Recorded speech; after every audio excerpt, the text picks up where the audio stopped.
Olá, bem-vindo de volta. Aqui é o Marcos e vamos hoje estar dando continuidade à leitura do livro Hábitos Atômicos, agora no capítulo 11.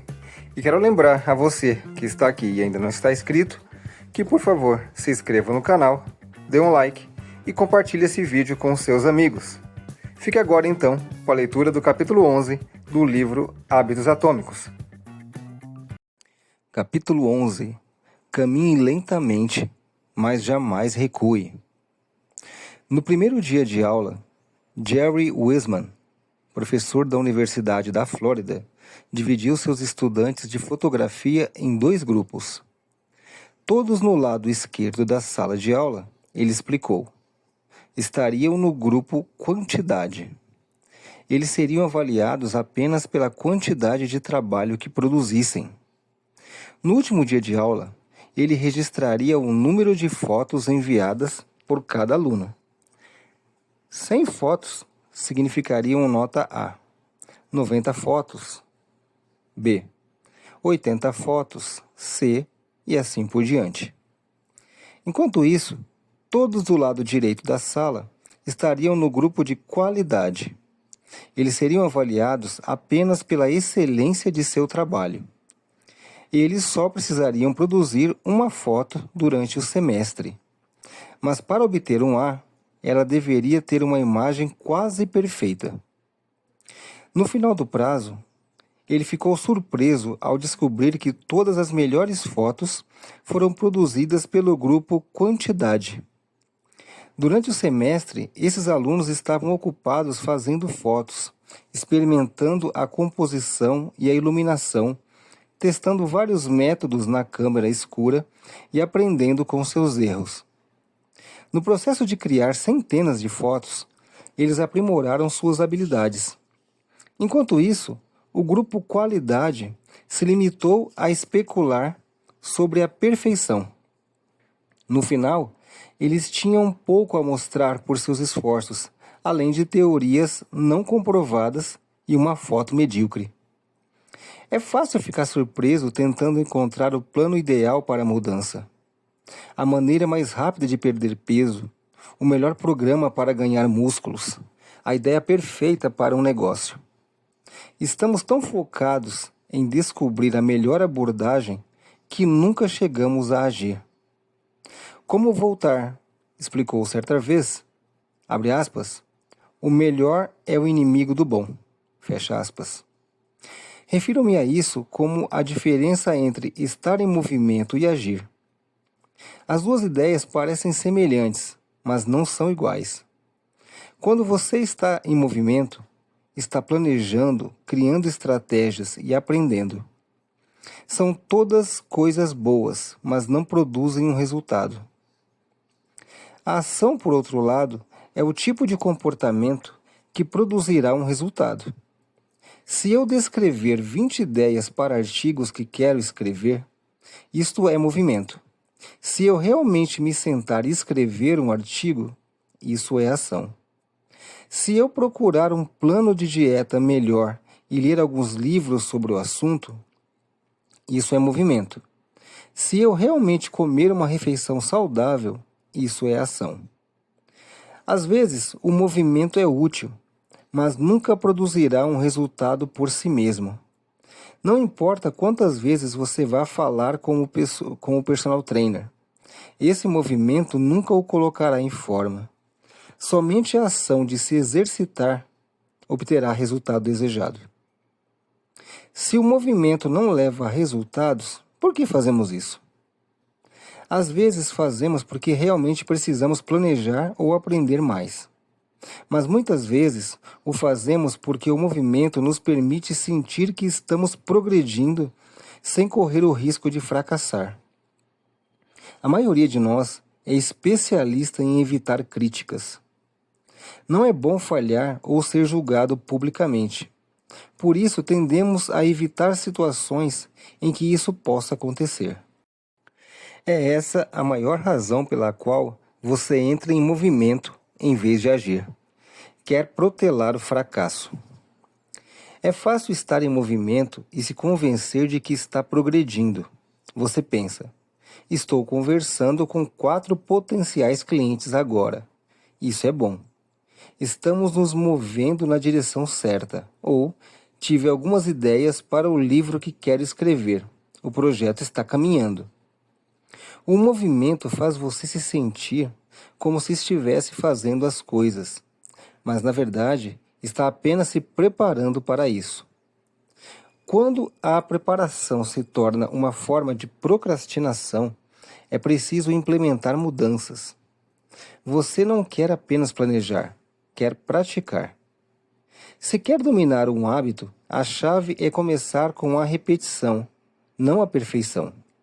Você não precisa mapear todos os recursos de um novo hábito, só é preciso praticá-lo. Esta é a primeira conclusão da terceira lei. Você só precisa repetir. Quanto tempo realmente leva para se criar um novo hábito? A formação do hábito é o processo pelo qual um comportamento se torna progressivamente automático, através da repetição. Quanto mais você repetir uma atividade, mais a estrutura do seu cérebro muda para se tornar mais eficiente nessa atividade. Neurocientistas chamam isso de potenciação de longa duração, que se refere ao fortalecimento das conexões entre os neurônios do cérebro com base nos padrões recentes de atividade. A cada repetição, a sinalização entre as células melhora e as conexões neurais se fortalecem. Descrito pela primeira vez pelo neuropsicólogo Donald Hebb, em 1949, esse fenômeno é comumente conhecido como Lei de Hebb. Abre aspas. Neurônios que disparam juntos permanecem conectados. Repetir um hábito leva a mudanças físicas evidentes no cérebro. Nos músicos, o cerebelo, essencial para movimentos físicos como dedilhar a corda de um violão ou mover o arco de um violino, é maior do que em não músicos. Já os matemáticos têm mais massa cinzenta no lóbulo parietal inferior, que desempenha um papel fundamental na computação e no cálculo. Seu tamanho está diretamente correlacionado com a quantidade de tempo gasto no campo. Quanto mais velho e mais experiente o matemático, maior o aumento da massa cinzenta. Quando os cientistas analisaram os cérebros dos motoristas de táxis de Londres, descobriram que o hipocampo, uma região do cérebro envolvida na memória espacial, era significativamente maior em taxistas do que em não taxistas. Ainda mais fascinante, o hipocampo diminuía de tamanho quando o motorista se aposentava. Como os músculos do corpo, que respondem ao treinamento regular com pesos, determinadas regiões do cérebro se adaptam à medida que são usadas e atrofiam à medida que são abandonadas. É claro que a importância da repetição no estabelecimento de hábitos foi reconhecida muito antes de os neurocientistas começarem seus estudos.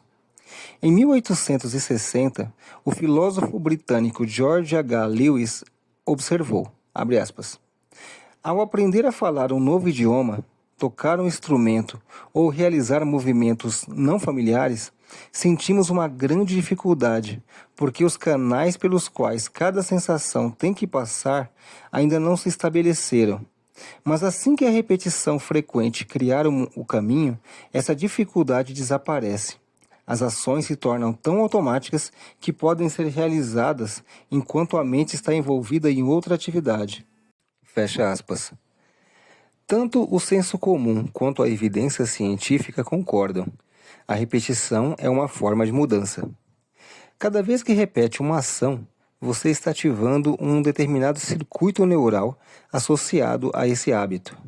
Isso significa que a simples repetição é uma das etapas mais importantes da codificação de um novo hábito. É por isso que os estudantes que fizeram toneladas de fotos melhoraram suas habilidades, enquanto aqueles que simplesmente teorizaram sobre fotos perfeitas não obtiveram êxito. Um grupo estava engajado na prática ativa, o outro na aprendizagem passiva. Um em ação e o outro em movimento. Todos os hábitos seguem uma trajetória similar da prática esforçada até o comportamento automático, um processo conhecido como automoticidade. A automoticidade é a capacidade de realizar um comportamento sem pensar em cada passo, o que ocorre quando a mente não consciente assume o controle. É mais ou menos assim. No começo, um hábito exige muito esforço e concentração para ser executado. Depois de algumas repetições, fica mais fácil, mas ainda requer atenção consciente. Com prática suficiente, o hábito se torna mais automático do que consciente. Além de se limiar à linha do hábito, o comportamento pode ser feito mais ou menos sem pensar. Um novo hábito foi formado. A seguir, mostro uma representação do que os pesquisadores encontraram ao rastrear o nível de automoticidade de um hábito real, como caminhar 10 minutos todos os dias. A forma desses gráficos, que os cientistas chamam de curvas de aprendizado, revela uma verdade importante sobre a mudança de comportamento. Os hábitos se formam com base na frequência, não no tempo. Caminhando 10 minutos por dia. Esse gráfico mostra alguém que construiu o hábito de caminhar 10 minutos após o café da manhã todos os dias. Observe que à medida que as repetições aumentam, o mesmo acontece com a automaticidade, até que o comportamento seja tão fácil e automático quanto possível. Uma das perguntas mais comuns que ouço é: quanto tempo é preciso para construir um novo hábito? Mas o que as pessoas realmente deveriam estar perguntando é: quantas vezes são necessárias para formar um novo hábito? Ou seja, quantas repetições são necessárias para tornar um hábito automático? Não há nada mágico sobre o passar do tempo no que diz respeito à formação de hábitos. Não importa se faz 21, 30 ou 300 dias. O que importa é a taxa que executa o comportamento. Você poderia fazer algo 2 vezes em 30 dias ou 200 vezes. É a frequência que faz a diferença. Seus hábitos atuais foram internalizados ao longo de centenas, se não milhares de repetições. Novos hábitos exigem o mesmo nível de frequência. Você precisa agrupar tentativas bem-sucedidas até que o comportamento esteja firmemente incorporado em sua mente e você cruze a linha do hábito. Na prática, não importa realmente quanto tempo leva para um hábito se tornar automático. O que importa é que você tome as ações necessárias para progredir. Se a ação é totalmente automática ou não, é de menor importância. Para construir um hábito, você precisa praticá-lo. E a maneira mais eficaz de fazer a prática acontecer é aderir à terceira lei da mudança de comportamento. Torne-o fácil. Os capítulos seguintes mostram como exatamente fazer isso. Resumo do capítulo. Ponto 1. A terceira lei da mudança de comportamento é: torne-o fácil. Ponto 2. A forma mais eficaz de aprender é praticar, não planejar. Concentre-se em agir, não em estar em movimento. Ponto 3. A formação do hábito é o processo pelo qual um comportamento se torna progressivamente mais automático através da repetição. E ponto 4. O período de tempo em que você está realizando um hábito não é tão importante quanto o número de vezes que o executou. E assim chegamos ao final da leitura do capítulo 11 do livro Hábitos Atômicos. Eu espero que você tenha gostado. Te peço mais uma vez que dê um like, se inscreva no canal e compartilhe esse vídeo com os seus amigos. Te peço também mais uma vez que, por favor, dê uma olhada na descrição desse vídeo e no primeiro comentário fixado, pois disponibilizamos vários livros e produtos que, se você adquirir, vai estar ajudando muito o nosso canal a crescer.